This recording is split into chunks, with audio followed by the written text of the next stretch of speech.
Almost every day after work, this woman drives up the hills of Sapanca in Turkey to take care of neglected dogs there.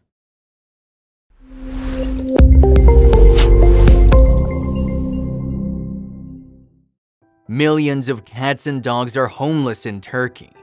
Most of them were born on the street, but it is also increasingly common to find animals who've been abandoned.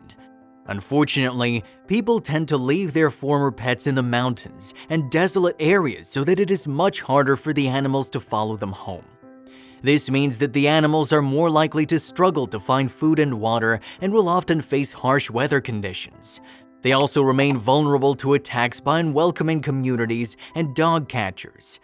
Thankfully, during my last trip to Turkey, I met an incredible woman named Nuri, who has dedicated her life to saving stray dogs there.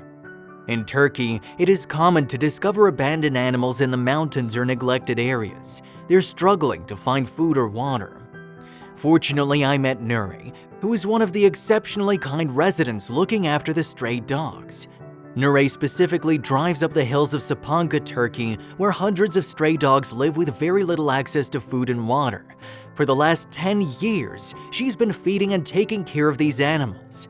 It takes her about 2 hours to drive by all her stops, and she does this almost every night after work. For the last 10 years, she's driven up the Sapanca hills to feed and take care of the stray animals here.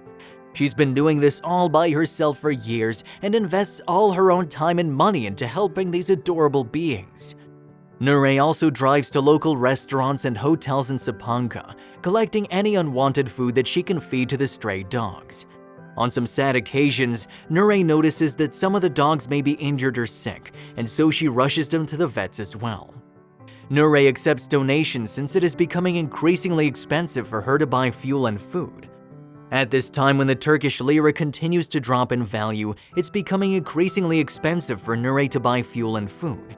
She accepts donations when she can and is hoping to set up her own website soon to find a way for people to help her with some of these expenses. Nuri also uses a Turkish website where you can donate pet food. Nuri said to me that these dogs are like her children, with their own names, personalities, and stories. She believes that all animals deserve love, and that if you have the opportunity to help, you should.